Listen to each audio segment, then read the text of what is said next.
I'm here at Aviation Carbon with Guido Harling from ETSverification. Now, you're on the sharp end of how we audit the emissions from aircraft in such a way that it's trustworthy. How important is that? Sharp end, I like the way how you phrase it. Well, we are a verifying body, so what is important for us is actually to bring the message across that the fact that an emission report has to be verified is essential to the credibility of the overall emission trading scheme. And being here in London, talking to airlines and seeing their pain when they see new regulation coming out by the EU and by the UK, we are here to help. We are kind of like, I see ourselves as compliance coach through the regulations, through the emissions regulation. Now, I don't know if you know that it's not only the EU and UK, but there's also a worldwide scheme called CORSIA. So ultimately, ICAO is catching up with the overall efforts to save the planet, which is what we are facing. I mean, we had the floods in Germany, and I guess just quite recently you had them in the UK. So I see the need, and I hope I can bring across the message that, yeah, there needs to be trustworthy, verified, as we are verifiers, information available to regulate and ultimately reduce the amount of fossil fuel burn in the aviation industry. If we can't audit in a trustworthy and verifiable way the amount of fuel burnt, then all of the schemes aimed at reduction of our use of fossil fuel are really flawed, right? So it is very fundamental. Yes, and one of the pillar stones or cornerstones, MRV, monitoring, reporting and verification, that spans across all the emissions reduction regulation. It's not only for aviation, it's also for shipping, it's also for stationary emitters. And by sticking to this regulation, results are comparable. And ultimately, it's the United Nations that sets the targets for how we reduce the carbon footprint of this planet. We need more trustworthy information out there and more understanding that emissions regulation and emissions monitoring is necessary. How many schemes are there out there within the aviation sector? Within the aviation sector, okay, everything started with the EU emission trading scheme, the EU ETS, so we are auditing airlines since 2010. Then there is CORSIA, which is the worldwide scheme issued out by ICAO. After Brexit, UK has mirrored the EU legislation, the UK ETS. Quite recently, there is another scheme by the EU, it's called Refuel EU, which intends to promote the use of SAF by trying to restrict tankering. There are areas of the world where fuel is very cheap, but it doesn't contain any sustainable part of it. So that's why the EU wants to enforce the uptake of SAF in Europe. And then there is... So going back to the tankering, yeah. Is that preventing the tankering of SAF also? Because without book and claim, some tankering of SAF, some may argue, is required.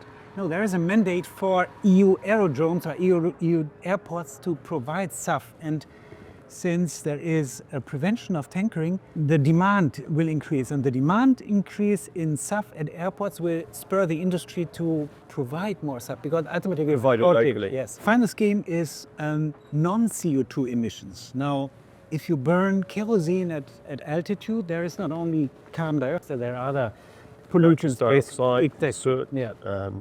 To name a few. So that's the latest addition to the environmental schemes out there, yeah. And how, I was in one of the sessions earlier. Okay. And which you're in, it's complicated. It's really complicated for the airlines to be able to audit their emissions. Does your organization, ETSverification, bring simplicity to that? Well, as an auditor, we are not allowed to consult.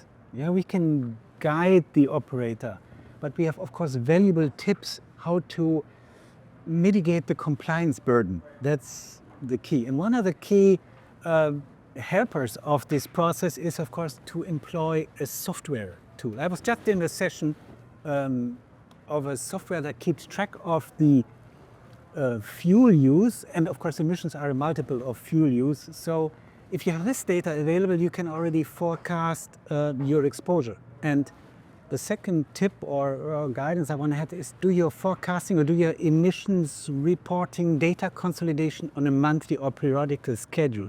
Because what we are faced with sometimes is that operators in February struggle and start to look at the data from the entire last year. Yeah. Then it's hard to do.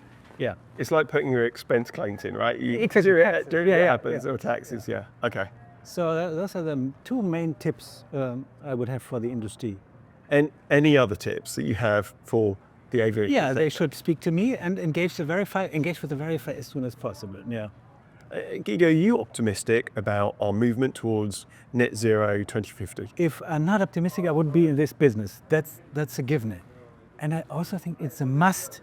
And we as Europeans I consider UK European, are the richest countries. We can afford to make this first step, even though it's costly. If something hurts and paying for emissions or offsetting emissions hurts the airline, it's an extra charge. That spurs innovation, and that's what makes me optimistic that we will reach a net zero goal. Do you think there's a kind of groundswell within the industry that will be recognised by people outside of the industry at some point? Because outside of the sector, many people don't really see the developments within the industry around sustainable aviation. The majority of people do fly, and if you book your ticket with British Airways, for instance, you can see that, okay, do I want to offset my emissions? And I get asked by people who don't understand or know that I'm a verifier, what does it, what am I doing? And yeah, I think there needs to be more the communication out there, why this is important and what offsetting actually stands for. Why can we reduce emissions in London if somewhere else in the world there will be an afforestation project, for instance? There's some room for improvement. I can see that, yeah. Do you think that there's a unfair focus on the aviation industry around? No, not at all. Not at all. Even though saying that hurts my hobby, flying myself. No, because what we do is we pollute at areas of the environment or the stratosphere, where it hurts the most. So emitting in high altitude carbon dioxide hurts much more than on the ground. No, I don't think, and again, when it hurts, you innovate, or you try to move away from the pain by developing something. So no, we're good. Guido, it's been a pleasure talking with you. Thanks so much for your time. Yeah, Nate, thank you so much for having me.